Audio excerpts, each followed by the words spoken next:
자, 정말 충격적인 사건이었죠. 어제 처음 보도가 됐고 오늘까지도 그 여진이 이어지고 있습니다.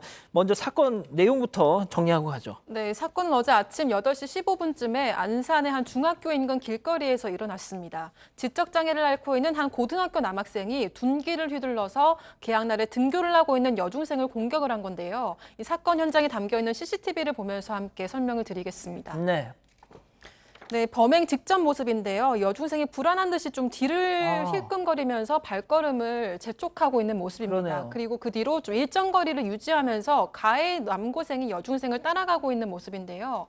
그냥 쫓는 건가 싶었는데 이 순간 뒤에서 이렇게 여중생 확 덮쳐버립니다. 그리고 손에 든 이 둔기로 여중생을 수차례 내려치는 모습인데요.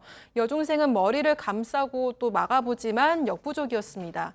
잠시 멈추는가 싶었지만요. 다시 한번 이렇게 여중생을 향해서 둔기를 휘둘렀고요. 도망가는 여중생을 붙잡고 또 따라가면서까지 공격을 멈추지 않았습니다. 남고생 공격으로 여중생은 현장에서 많은 피를 흘렸고 급하게 병원으로 이송이 됐습니다. 다행히도 생명에는 지장이 없는 상태라고 하고요. 피해 여중생과 가해 남고생은 과거에 같은 중학교를 다닌 선후배 관계였던 걸로 파악이 됐습니다. 저 사건이 벌어진 게 아침 8시입니다. 등굣길. 자, 피해 학생뿐 아니라 다른 학생들도 저 길을 걸으면서 학교에 가고 있었는데 또 주변 가게 상인들은 막 이제 개시를 하려고 문을 열고 있던 참이었습니다. 보는 눈이 한둘이 아닌 상황에서도 대낮에 저 짓을 한 거예요. 예? 당시 현장에 있던 목격자의 얘기 들어보시죠. 아저씨가 운동하셔가지고 발을 들어서 연상되고 있어요. 그 남자 잡아서 발라 누른 거예요. 경찰 올 때까지 붙들고 있었지. 근데 왜 그러세요 하는데도 막 우리가 막 아저씨 왜 그러냐고 저쪽에서 아저씨들 뛰어오고 또 막 난리를 한 거죠. 그래서 조금 늦었으면 더 심각한 상황이 됐을 거예요. 우리 동네잖아. 이거 이런 일이 있으면 끔찍한 거지. 머리에서부터 피가 나니까 온몸이 다 피투성이라 양팔을 처음에 잡았는데 팔을 잡히고도 손이 살아있으니까는 여자애를 계속 저기 하더라고요. 그래서 안 되겠다 싶어서 넘어뜨리고 나중에 이제 형사 와서 걔 가방을 벌써 흉기들 꺼내니까는 그때 좀 놀래긴 했죠. 흉기가 한두 개가 아니더라고요. 자, 교수님, 진짜 저 남자 그 가게 사장님 아니었으면 정말 큰일 날 뻔했어요. 정말 위험했죠. 정말 이 가게 사장님이 너무 큰일 하신 거죠. 여학생 살리신 거죠. 지금 목격자들이 많은 것 같아요. 목격자에 따르면 이 여학생이 남자 학생이 공격을 하니까 살려달라고 소리를 지르고 왜 나한테 이러냐라고 얘기를 했지만 이 남학생 뭐 그냥 계속 보시다시피 둔기로 여학생을 공격을 했고 이제 피가 막 철철 났다고 합니다. 이걸 보고 인근에 있는 가게 사장님이 이제 와가지고 이제 용감하게 이 학생을 잡고 헤드락을 걸고 흉기를 가지고 있는 팔을 이제 발로 밟으셨대요. 아유. 그래서 한 10분 정도를 이제 제압하고 있다 경찰이 왔는데 그 제압하는 그 순간에 이 남학생이 뭐라고 얘기를 했냐면 사람 죽이는 게 쉽지가 않구나라고 얘기를 했다라는 거예요. 와. 완전히 계획적으로 그냥 죽이려고 정말로 맘을 먹고 진짜 위험했던 상황인 거죠. 어쨌든 목격자들이 이렇게 도움을 주어서 경찰이 도착을 했고 현행범으로 체포가 됐습니다. 사람 죽이는 게 쉽지가 않구나 혼잣말을 하더랍니다. 도대체 왜 이런 걸까요? 오늘 영장 실질 심사가 있었는데 모습을 드러냈습니다. 기자 질문에 이렇게 답했습니다. 들어보시죠. 어제 살해할 의도로 찾아가신 겁니까? 네, 범행은 사전에 계획하신 건가요? 맞긴 한데 그 순간은 우발적이었습니다. 양 변호사님.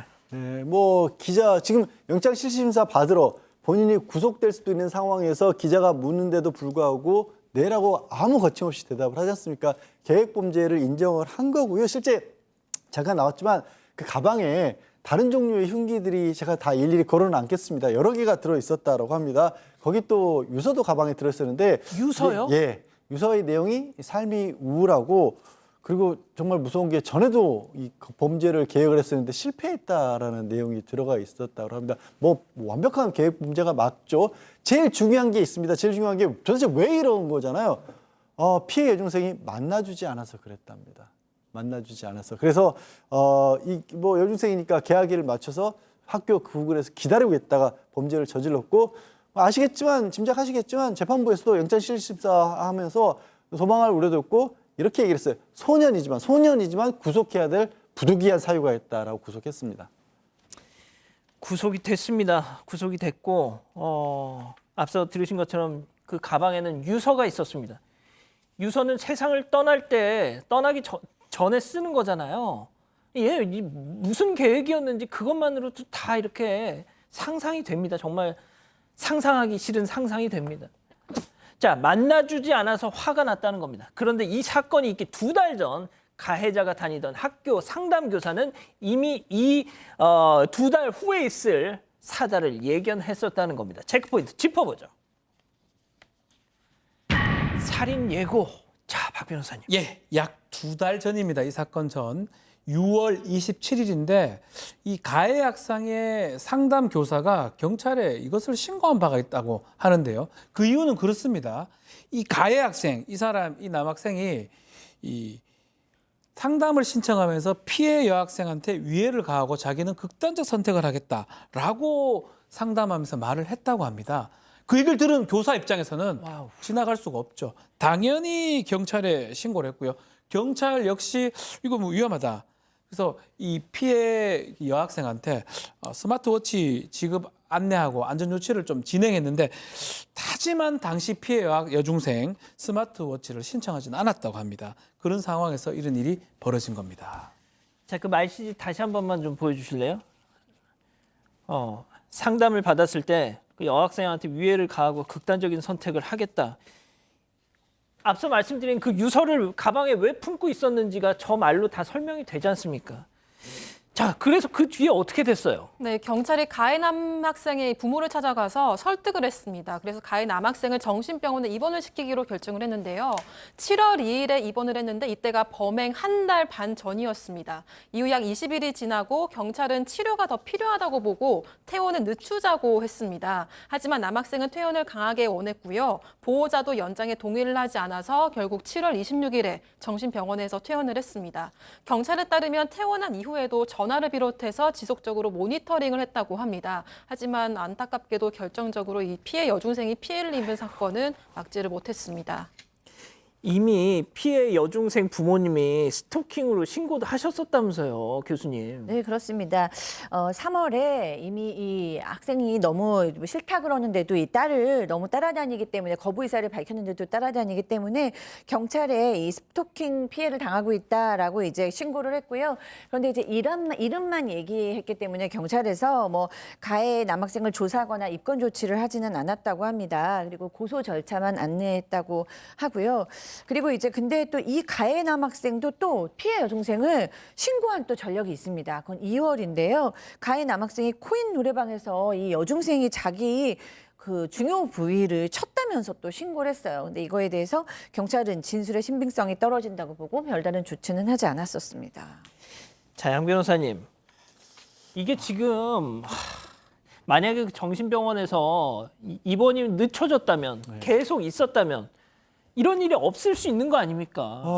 진짜 어떻게 했어야 하는지 저도 참 결과적으로 봤을 때는 지금 피해 여중생이 크게 다쳤지만 또 경찰 입장에서도 입원까지 이렇게 요구를 했었고 또 퇴원도 만료했던 상황이기도 하고 처음부터 신변보호 장치로서 스마트워치도 지급을 하고 할 수 있는 조치들은 좀 했던 걸로 보여요. 그리고 이 상담교사분이 신고를 했지만 그 신고만 가지고 바로 뭐 구속을 하거나 할 수 있는 건 또 아니거든요. 예. 그래서 이게 더군다나 미성년자라서 아마 그 상황에서는 영장을 신청해도 영장이 나오지도 않았을 겁니다. 그 말씀하신 것처럼 그나마 유일하게 예방할 수 있었던 게 강제 입원인데 이것도 또 나이가 어린 것 때문에 또 경찰이 강제로 할 수도 없는 부분이고 어떻게 보면 좀 구멍이 좀 어딘가 뚫려 있는 그런 느낌이 드네요, 저는. 자, 제가 그래서 박 교수님한테 좀 마지막으로 여쭙고 싶은 것이 자, 정신질환을 갖고 있는 애잖아요.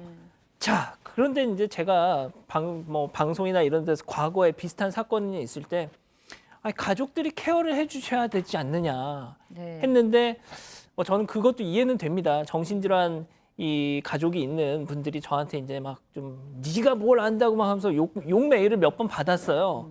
그래서 저도 참 말하기가 조심스러운데 얘는 지금 미성년자잖아요. 네. 더더욱 저는 가족들의 좀 관심이 필요했다고 봅니다. 네, 이거는 사실 예견된 사건이었거든요. 저희가 상담 교사들이 상담을 하는 것이 기본적으로는 굉장히 비밀 보장이 중요합니다.